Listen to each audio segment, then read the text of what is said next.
In this video I will show you how I design a new League of Legends champion from scratch.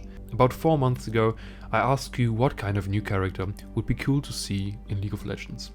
There were a few nice ideas, but the most requested one was a Mageseeker. So buckle up people, this is what we will design today. So, Mageseeker. I'm not surprised with all my Demacian reworks lately. So let's summarize who they are and how they look. Mageseeker are an order in Demacia, whose mission is it to root out mages. They go through society to find them and bring them in. The Mageseeker on the outside are only there to keep the peace, while they are adding to the arachnophobia in Demacia. Mages are supposed to be relocated outside of Demacia, but those too powerful are kept in prisons. They are treated with potions which are really painful and suppress their magical powers. Behind closed doors, the Mageseekers are creating magical mutations, which they then use on mages to create living weapons in their fight against them. In general, most Mageseekers seem to stem from the fanatic monk or priest archetype. Their equipment are magical artifacts and tools that help them fight mages. They also wear iconic masks to cover, most of the time, half their face. The Mageseekers recently got abolished, as mages got re-legitimized during the end of the Mage Rebellion by the king of Demacia, Jarvan. Now they are supposed to release the mages and stop all operations against them. There are some named individuals who are mostly shown in Legends of Runeterra or the Mageseeker, and famously obviously there is Sylas, who used to be a Mageseeker but started the rebellion in the first place. To choose a new champion for a region is rather difficult, because most fitting champion slots are already taken. But for Demacia there are 2 roster spots which have yet to be filled. Poppy and Galio are tanks, but are often itemized as bruisers or mage. Over the years it was always reasonable for Poppy to build Black Cleaver, then Divine Thunderer and now Thundered Sky, and Galio builds AP nearly every game. I'm looking for a tank like Ornn, Sion or Leona, and I really want a tank who makes use of Demacian armor. I started the design process by carving out some shapes to get a feel for which silhouette could be possible.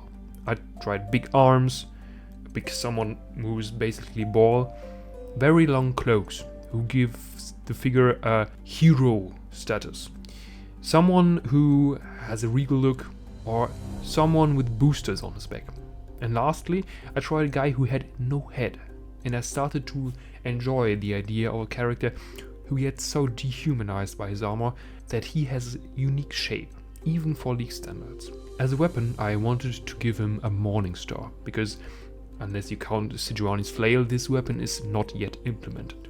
Also, a Morning Star seems the proper weapon for someone who doesn't ask questions. Lastly, it reminded me of a ritual object, where the star could be filled with burning herbs, for example. Now that I had the shape done, I think it is time to address the elephant in the room. Mageseekers are not known for being heavily armored. So, how did this one end up in an armor? Tugnor is an ex-vanguard, one of the elite warriors of Demacia. His years serving as a vanguard, he was fearless and strong-willed. He proved himself in many battles and became captain. He was a captain for less than a handful of missions. As complaints about his behavior towards a prisoner mage rose to a fellow commander, the man was told to rather leave his post. One day later, Tugnor was wearing his new clothes in the Mageseeker's order, where he thought he still could make a difference. Tugnor's sentiment towards mages is rooted in his early life, where he witnessed a fight with a mage that crushed half a town. He felt powerless, which grew into spite. Tugnor became a powerful tool of the Mageseekers as he rose through their military ranks. Stoic and silent, he was the man that made young mages come forth or scurry in fear. More often than not, did the mages he brought back had broken bones. And some nights, when the new powerful mages had drunk on the patricide potions, they would get a visit, and some would not see the next day. Tugnor would leave their cells, sure that he had equalized the scales of the world a bit more. When the legitimation of mages came, and the Mageseekers were told to stand down, he spit on the floor and was gone the same day. Accidentally, the same day he left, some highly potent weapons went missing from the armory. Tugnor does not know what will come next, but he knows that he will even the scales.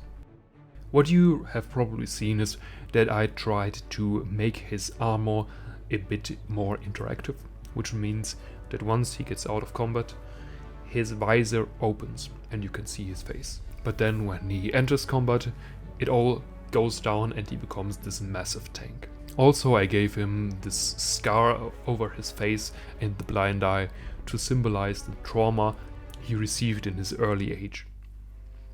Tugnor's passive is Durin's Pride. Entering combat, he gathers stacks which give him damage reduction. Additionally, he gains speed towards enemies.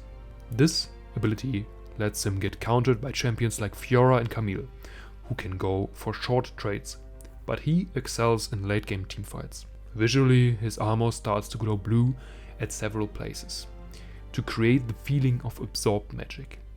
Tugnor's Q is with Steel. Tugnor empowers his next 2 auto attacks, dealing magic damage, scaling with his HP and defensive stats. If he reactivates his Q, he flays his Morningstar forward in a thin line. If he hits an enemy, he flays them back. This ability makes sure that Tugnor's main damage output is bound to his tank stats, and it gives him enough push power to neutralize waves or clear jungle camps. The reactivation also gives him a tool which is able to last some minions in unfavorable lane situations. Played from head, Tugnor has the ability to initiate fights with Q if he successfully hits his skill checks. The HP and level scaling also means that he can't be abused as a push tank for Senna lanes, although he could be viable. Tugnor's W is Refight. Tugnor bursts stored magic to push himself forward. Champions hit by the ability are pushed to the side and slowed for 0.5 seconds. During and 0.7 seconds after using the ability, Tugnor gets the full amount of Durin's Pride. Afterwards, the damage reduction is reduced to the amount he would be on if he would not have activated Refight. During Refight, Tugnor is unstoppable, but it can't be used to cross terrain.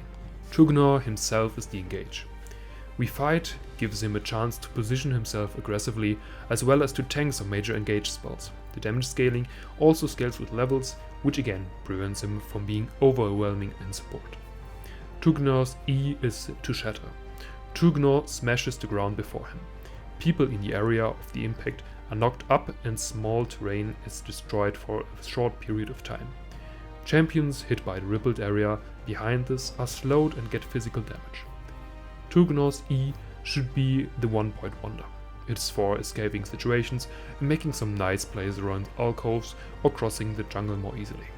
Late game, this skill allows teams to enter objectives from behind a pit or cross small barriers for a surprise attack. Tugnor's ultimate is Their Magic. Their Magic has 3 phases. First, Tugnor slows enemies in a short area around him. Then he silences enemy champions in a bigger area for 0.5 seconds. Finally, he lets out a burst of magic damage, stunning enemies for 1 second.